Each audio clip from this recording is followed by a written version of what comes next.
C'est la version 2011 de ce scénario, c'est la troisième version, il y en a eu une en 2003 et en 2006, c'est donc la version la plus aboutie. Ce qui est important sur ce travail, c'est qu'il ne se base que sur des technologies existantes, disponibles, connues et abouties, et sur aucune chimère ou mauvaise élucubration dans le domaine de l'énergie. Quelques éléments à propos de l'énergie. Nous avons tous, nous en tant qu'individus ou même en tant qu'entreprise, nous avons besoin de trois formes d'énergie. Nous avons besoin de chaleur, de carburant pour nous déplacer et d'électricité spécifique, ce qu'on appelle l'électricité spécifique, c'est-à-dire c'est ce que l'on ne peut faire qu'avec de l'électricité, c'est l'éclairage, l'alimentation de cet ordinateur ou de ce projecteur. Donc nous avons trois formes d'énergie dont nous avons besoin, et nous émettons tous, particuliers et entreprises, du CO2 selon quatre grands axes, ou selon quatre types de besoins: le logement, les transports, les achats de tout type, que ce soit les vêtements ou les achats alimentaires, et puis les déchets. Si on émet beaucoup de déchets, si on trie, si on composte ou pas, on émet plus ou moins de CO2. Et l'énergie dont nous avons besoin, vous le voyez là un petit peu sur le schéma, elle ne nous vient jamais, cette énergie, sans un processus industriel de transformation qui fait passer une énergie primaire, que vous avez ici sur la gauche, à une énergie finale que vous avez sur la droite, par différentes pertes que vous avez en gris vers le haut. Et ces pertes, on les retrouve autant lors de la fabrication, lors de la transformation, qu'au moment de la distribution. Ces pertes peuvent être très importantes. Toutes les grandes centrales thermiques, que ce soit des centrales fossiles ou des centrales nucléaires, toutes ces grandes entités ont par exemple un très mauvais rendement. Ce sont des grosses unités qui ont un rendement de seulement d'1 tiers, c'est-à-dire que 2 tiers sont perdus. Vous avez tous peut-être en image ou en mémoire les grandes centrales thermiques que l'on voit par exemple dans la vallée du Rhône, qui sont au bord du fleuve. Un tiers de l'énergie est perdu dans le fleuve pour le refroidissement et un autre tiers dans les grandes cheminées où s'évapore aussi une partie de la chaleur. Donc là, il y a un très très mauvais rendement dans cette production énergétique.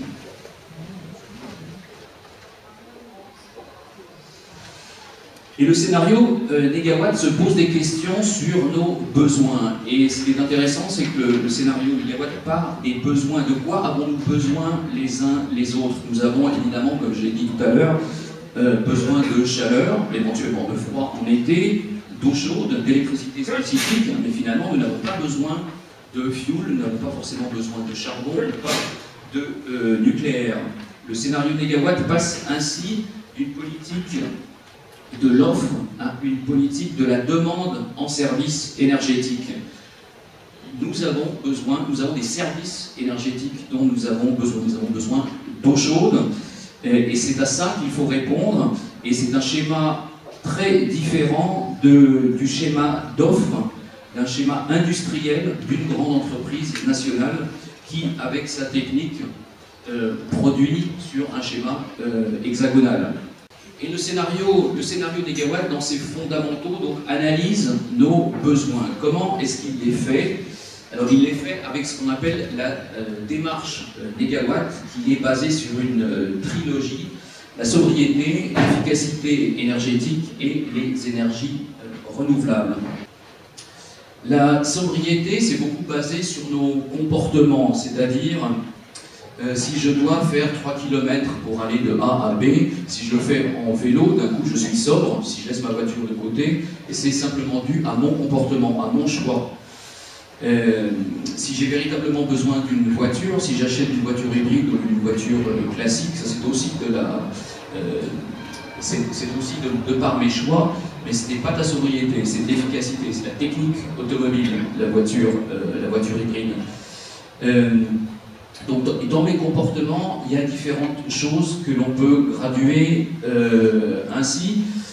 Est-ce que j'ai besoin de chauffer mon appartement à 25 degrés, ou est-ce que je suis content longtemps avec 19, qui est accessoirement la température légale en France. La sobriété, on va le revoir un peu plus tard, c'est véritablement le bon dimensionnement des choses, la taille de mon appartement, la taille de ma voiture, etc.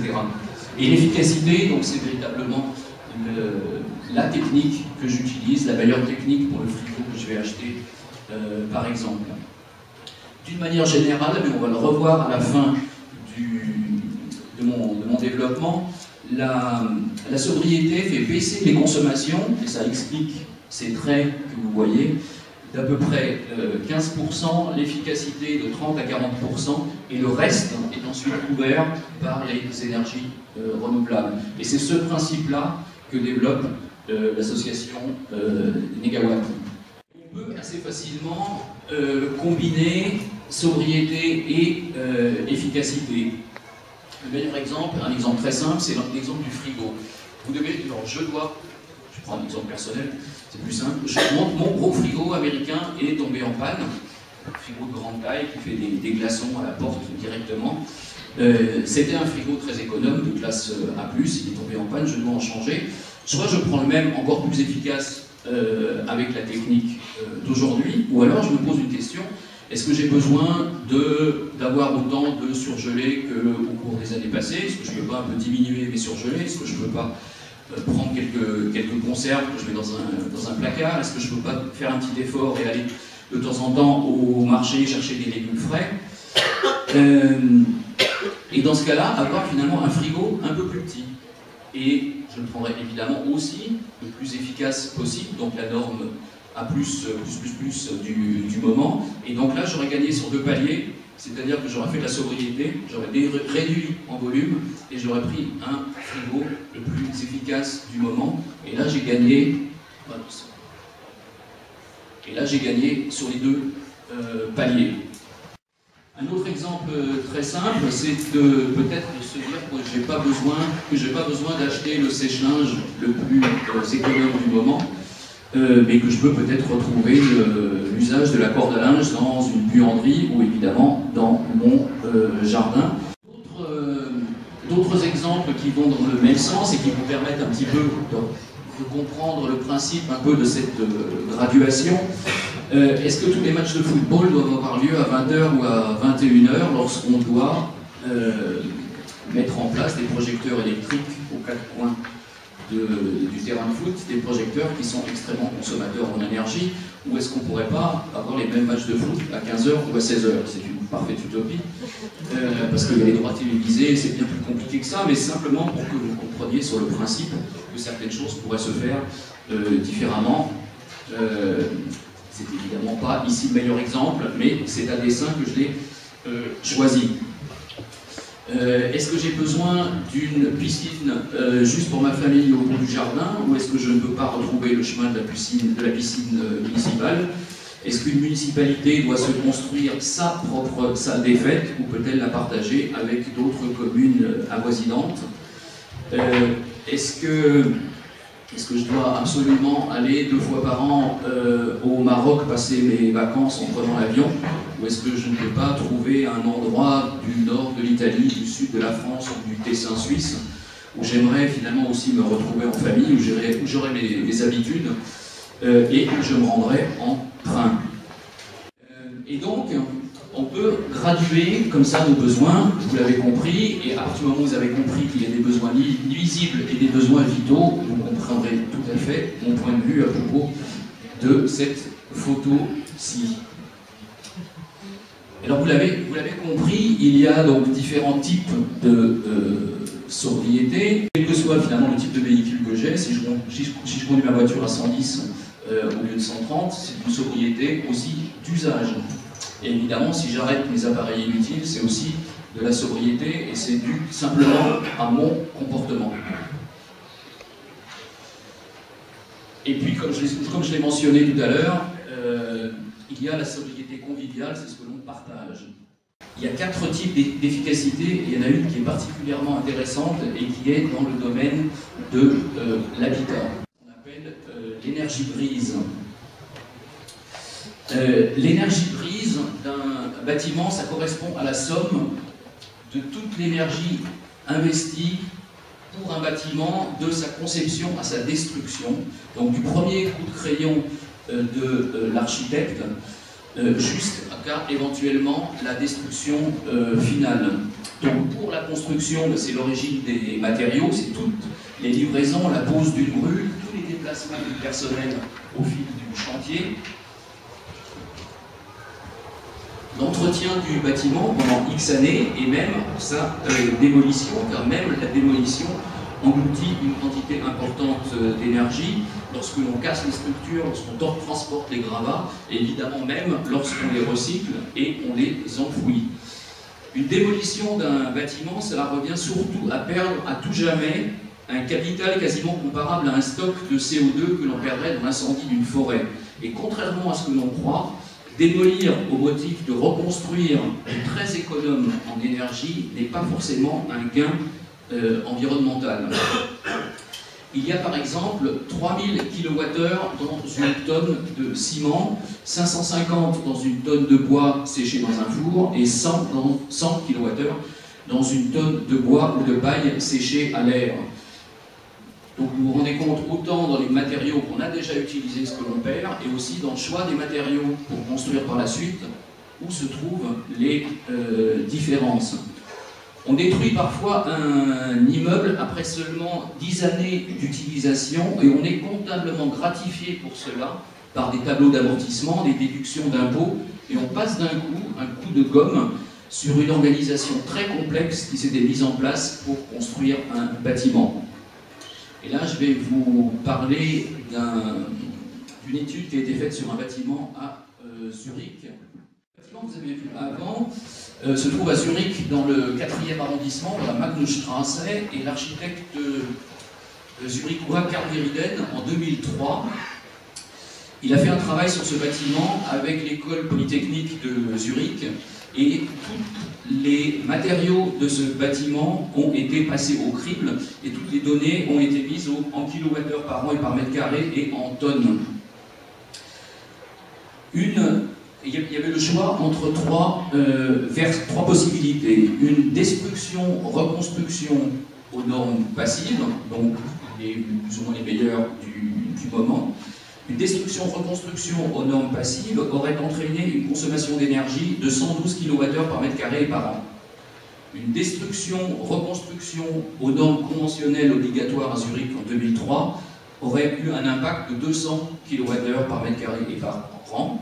Et une rénovation, ce qu'il a fait, une rénovation aux normes passives n'a atteint que 82. Donc ne retenez pas les chiffres pour les chiffres, mais finalement les ordres de grandeur. 112, 200 et 82 kWh par mètre carré et par an. L'immeuble en lui-même, il pèse 970 tonnes, l'immeuble ancien.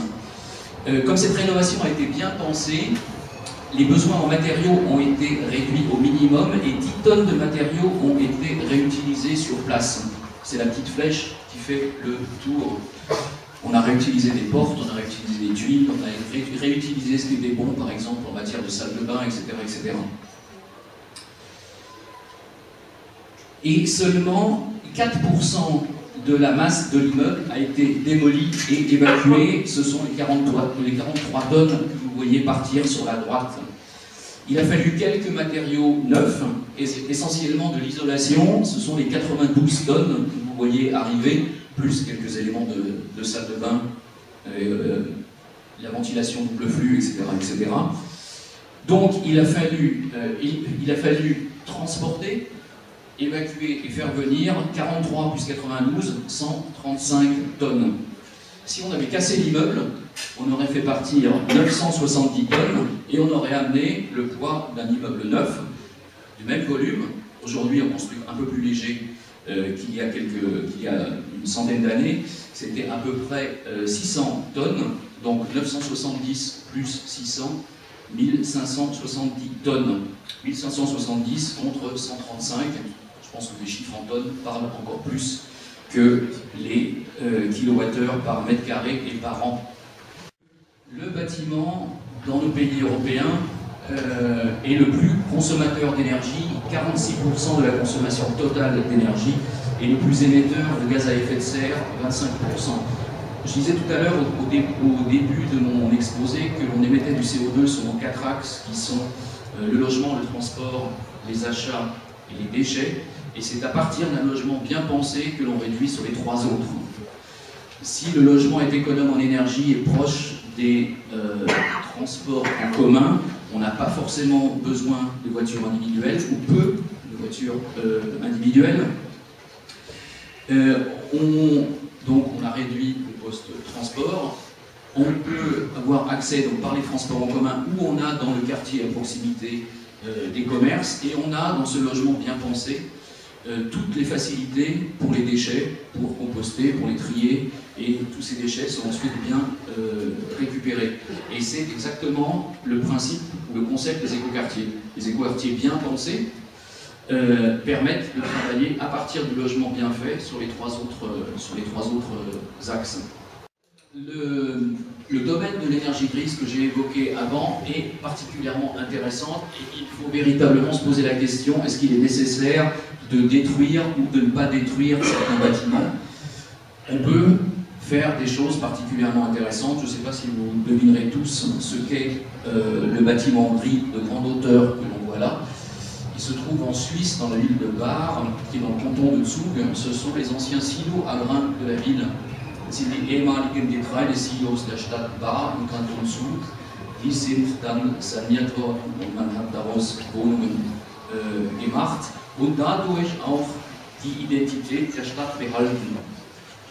Et on a aussi gardé un peu l'identité de la ville. Bar a été pendant une centaine d'années marqué par ces silos de grande hauteur, et on a gardé l'identité en les préservant, sans les casser.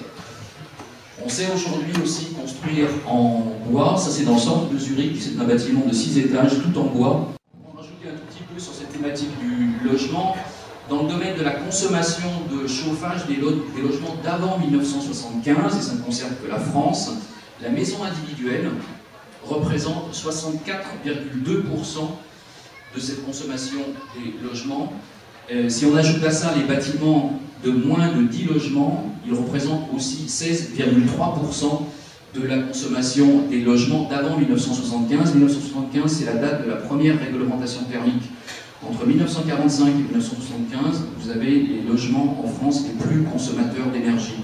Donc 80% des logements les plus consommateurs d'énergie, ce sont les petites unités, ce sont les maisons individuelles et les bâtiments de 10 logements. Et beaucoup du travail du scénario Négawatt, c'est faire des analyses pour montrer où sont les gros gisements sur lesquels on peut travailler très rapidement, et inciter les gens à faire un travail sur les maisons individuelles. C'est beaucoup plus simple que si vous bougez les copropriétés. Donc 80%, si je reprends cette classe de logement, c'est là que se trouve 80% du gisement d'économie. Et le bâtiment ancien est particulièrement important, car on démolit et on remplace en France 30 000 logements par an sur les 34 millions existants. Il faudrait 1000 ans pour renouveler le parc de logements français, donc il faut absolument travailler sur le parc de logements anciens. C'est là que se trouve le gisement d'économie d'énergie. Il est très important de parler de cette rénovation et dire que le coût de la rénovation de ces bâtiments n'est pas si élevé que l'on croit. On arrive à des montants de 200 à 250 € par mètre carré. On sait faire avec les bâtiments anciens des choses assez étonnantes. Il y en a des très bons exemples en Allemagne. Ça c'est un exemple en Suisse, ça se trouve à Bâle, Feldbergstraße, le bâtiment vert et le bâtiment bleu sont joints, et c'est la première rénovation à énergie positive de Suisse.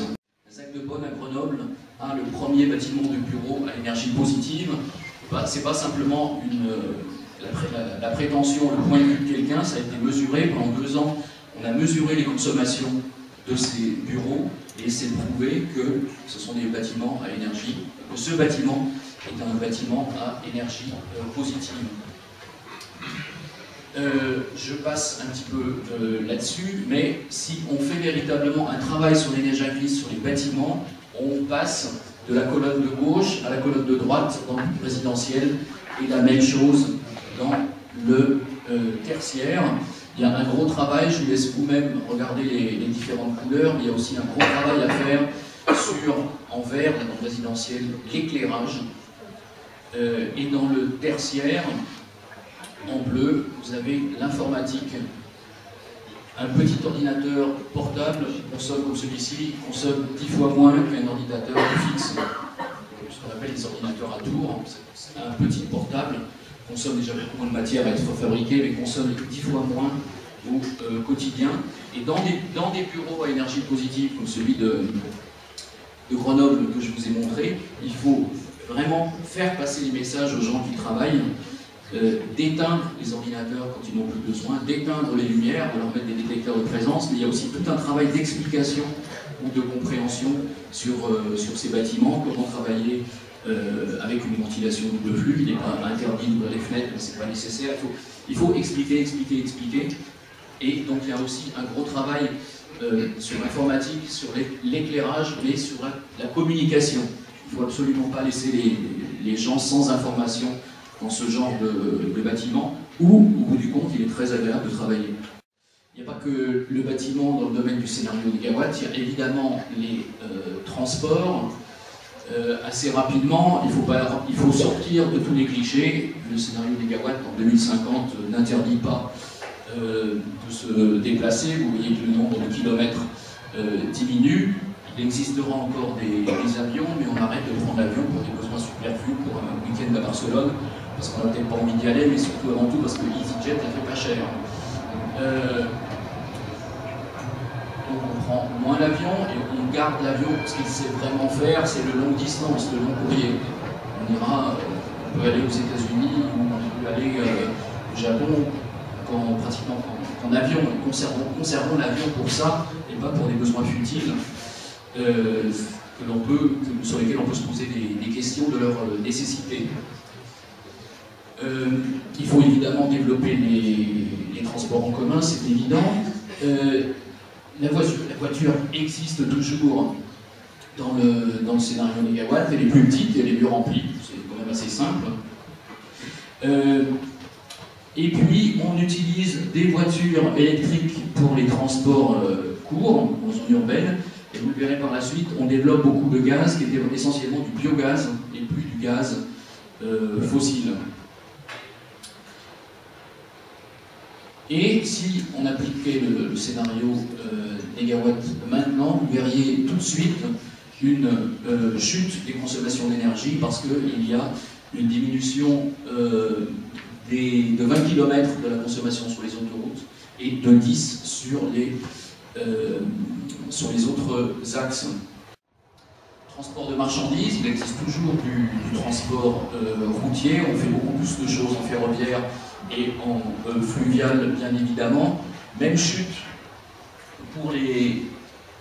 même chute au niveau des transports, des besoins énergétiques des transports de marchandises, car de suite on diminue la vitesse sur les routes. Dans le domaine aussi de l'industrie, le scénario négawatt s'est penché avec de gros tableaux Excel sur le secteur de l'industrie.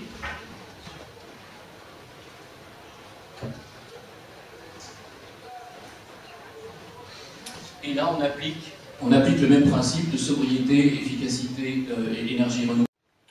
On part des besoins, qu'est-ce que l'on a vraiment, je ne vais pas rentrer dans le détail par manque de temps, mais qu'est-ce que l'on peut faire différemment? C'est véritablement se poser les questions et analyser les choses que l'on peut faire d'une autre manière.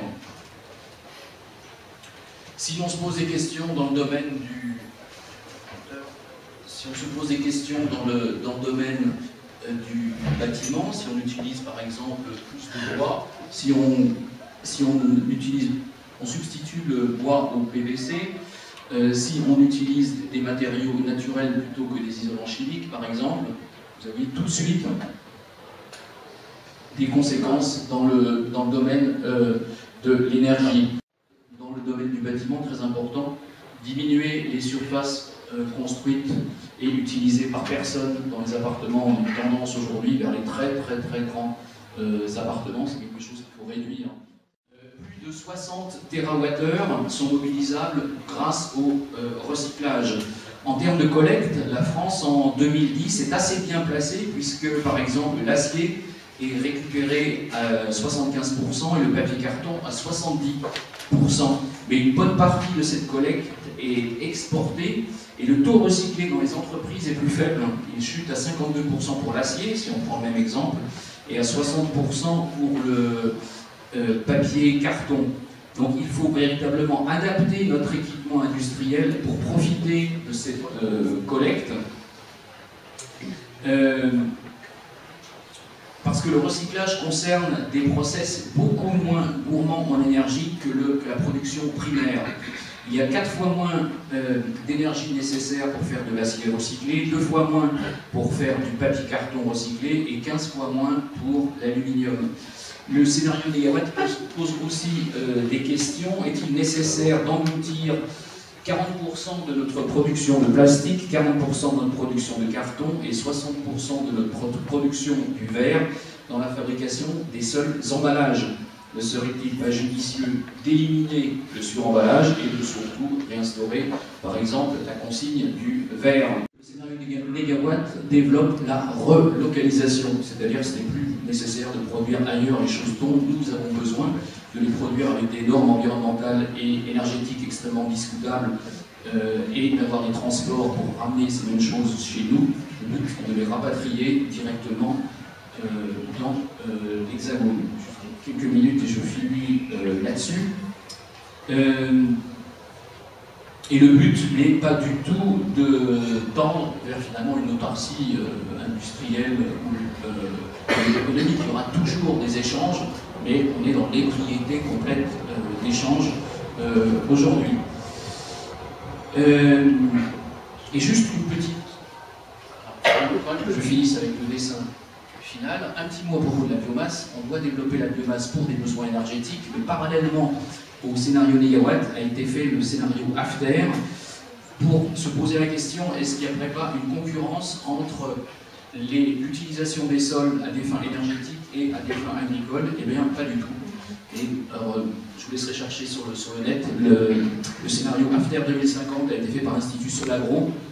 On continuera à bien manger un tout petit peu moins de viande. Vous voyez qu'ici, la partie bleue a légèrement diminué et on mangera un peu plus de céréales, mais tout ira bien. Le grand schéma de fonctionnement énergétique de la France aujourd'hui, passer au crible négawatt de toutes les consommations, de tous nos besoins en tant que personne individuelle et aussi au domaine de l'industrie, il arrive à ça. Ensuite, en diminuant, je le refais, les pertes, vous savez, les pertes grises en haut. Regardez la taille des pertes, il y en a quand même très très peu. Et puis on s'est posé des questions, évidemment, sur nos besoins et on a réduit énormément tout ce qui était les énergies fossiles qui étaient là auparavant. On a développé les renouvelables, évidemment, l'éolien. Et point très important, comme elles arrivaient toutes plus ou moins dans les prochaines années à échéance et à fin de vie, les centrales nucléaires sont arrêtées, ne sont pas renouvelées. Les énergies renouvelables font ça très bien. Au niveau du CO2, ce qui est très important, on arrive à une baisse très forte du CO2 et la France, avec 5 cadrans, je vous donnais des ordres de grandeur. La sobriété permet de diminuer de 18%, l'efficacité de 49%. Nos besoins énergétiques, il reste 31% à couvrir par les renouvelables. Le nucléaire est à l'arrêt, il reste un tout petit peu de fossiles, de charbon, par exemple pour certains réseaux de chaleur, de gaz et de pétrole, parce que ce sont des molécules chimiques qui ont de très très grande qualité. Il y a certaines branches industrielles qui se doivent les conserver. Donc c'est absolument pas nécessaire de brûler ces molécules particulièrement intéressantes simplement pour les besoins en eau chaude ou sa douche. On peut faire ça quand même beaucoup mieux. Donc il en reste un tout petit peu, mais vous remarquerez qu'on a quand même beaucoup progressé. Et je vais m'arrêter là. Lorsque l'on discute du coût de la transition énergétique, évidemment elle a un coût, mais nous pensons qu'en fait on est obligé de passer par là. On ne se pose absolument pas de questions sur le coût énergie de la balance commerciale de la France. Chaque année c'est à peu près 50 milliards d'euros. 50 milliards d'euros qui partent pour la facture énergétique française. Et lorsque Jacques Chirac, et ce sera le mot de la fin, en 2002, disait au sommet sur la terre de Johannesburg, la maison brûle et nous regardons ailleurs, et qu'il a été applaudi avec une standing ovation, on se demande aujourd'hui, lorsqu'on parle du coût de la transition énergétique, si l'on ne se chamaille pas sur le prix des extincteurs. Merci bien. La sortie de cet ouvrage, il y a à peu près un an. Il faut avoir quelque chose d'un peu lourd en main pour aussi que l'on soit crédible. Donc ce troisième scénario en est un des meilleurs éléments. Mais au niveau dans le domaine énergétique, la France en de loin. De toute façon. Oui. Sur les autoroutes, pourquoi situez-vous l'arrêt de la construction d'autoroutes en 2020? C'est-à-dire, est-ce qu'il faut profiter des 8 années à venir pour construire un maximum d'autoroutes? Enfin voilà, en tout cas, moi, c'est l'impression que ça me donne, si j'étais un bon politique qui a envie, comme ça, de multiplier les GCO ou d'autres petites choses, ben, du coup, je me dirais, ouais, super, je peux me lâcher jusqu'en 2020. Voilà. C'est pas le cas. Le scénario des mégawatts se veut aussi un scénario crédible et acceptable. Le paquebot, on le fait tout doucement changer de cap.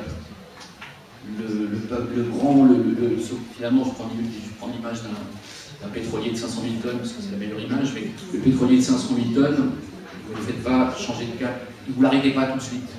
Il y a un cap à lui faire prendre pour qu'avec le consensus, le bateau parte dans l'autre direction. Et c'est ça, ce qui est voilà. Excusez-moi. C'est pas... je vais parler d'un thème dont je n'aurais peut-être pas parlé, mais c'est pas non plus... on arrête le nucléaire tout de suite. Les centrales vont aller vers leur fin de vie. On les fait pas fonctionner plus. Voilà, on arrête progressivement le paquebot. Plutôt, on lui fait changer de cap. Voilà, c'est ça aussi. Il faut que l'ensemble des lobbies industriels jouent le jeu. C'est pratiquement, bon, je suis franco-suisse, je vis en Suisse, c'est un peu une politique à la Suisse. Le paquebot change de cap. Et tout le monde reste à bord. Il faut le faire avec tout le monde. Dans le même genre d'idée, qu'est-ce que vous pensez du déménagement de l'aéroport de Nantes dans une zone bocagère à Notre-Dame-des-Landes? Et est-ce que votre association peut prendre une position là-dessus, sachant que c'est un projet qui est soutenu fortement par l'actuel Premier ministre? Oui, alors je ne sais pas si c'est véritablement le rôle de Négawatt de se positionner sur tel ou tel projet, surtout que ce n'est pas des projets de grande intelligence, pour le dire de façon neutre. Voilà. Et c'est des projets de notre temps. Ben, ça va carrément à l'encontre de la transition énergétique. Quoi. Donc quand le gouvernement actuel parle de transition énergétique, c'est un peu du pipeau, vu de ce qui se fait. Vous l'avez dit vous-même. D'accord.